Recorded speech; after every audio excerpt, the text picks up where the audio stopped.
करने का? यहाँ मेरी उल्टियों से हालत खराब हो रही है और आपको तरीके की पड़ी है। अरे सॉरी दादी, लेकिन ये प्रेगनेंसी की वजह से नहीं है, बल्कि और देखा नहार के तक चल के आई। ये नहार जी के शरीर में लगे इस बदबूदार लेप की वजह से। और देखोगे तुम वहाँ पे आई थी। बल्कि नहार जी के शरीर में लगे इस बदबूदार लेप की वजह से हो रही है। और गई देखा, और गई वहाँ से दवाइयाँ उठाई, दवाइयाँ बेड पे लाके पूरा पटक दिया बड़ी। और इन दवाइयों की बदबू ऐसी दिमाग में चलती है कि चक्कर आते हैं। शॉक्ड है।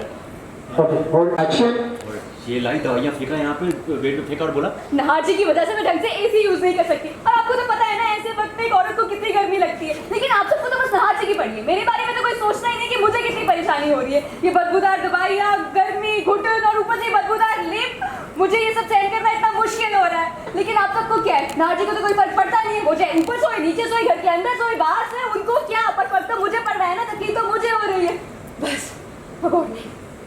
नहार जी को अब इस कमरे से जाना होगा। अगर आप चाहते हैं कि आपका होने वाला वारिस स्वस्थ हो तो नहार जी को इस कमरे से जाना होगा। नहीं तो पहले रिएक्शन जाना होगा। और देखा उसने बोला कि अगर आप चाहते हैं कि आपका होने वाला वारिस स्वस्थ हो तो नहार जी को इस कमरे से जाना होगा। शॉक।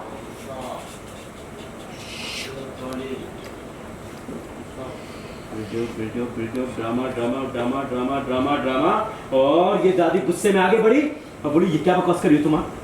नहार के कमरे से उसे ही निकाल रही हो तुम? बोली सॉरी दादी, लेकिन नहार जी की पत्नी होने के नाते अब इस कमरे पर मेरा पूरा हक है। वही गुस्सा आ रहा है। पल्लू को तुमने किया, पल्लू को पकड़ो। कंटिन्यू। मैडम जी, वो मरीज का ही कमरे में